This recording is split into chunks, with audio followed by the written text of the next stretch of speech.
Hey guys, welcome back to my channel. So this morning I asked my mom to make me some eggnog and asked her if I could film it to show you guys. Eggnog is one of my favorite holiday drinks, and it's October now, so I get to start drinking eggnog.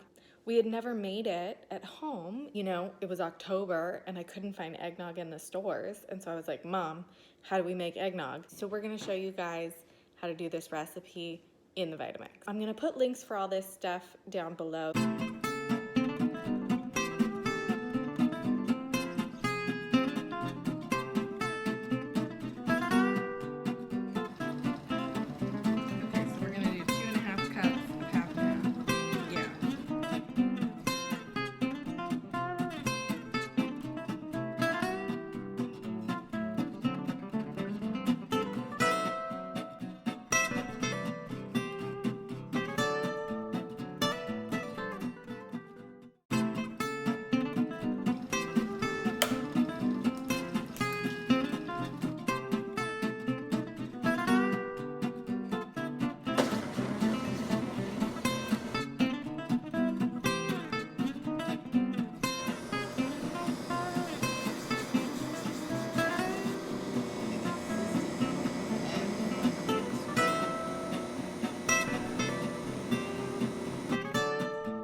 Voila.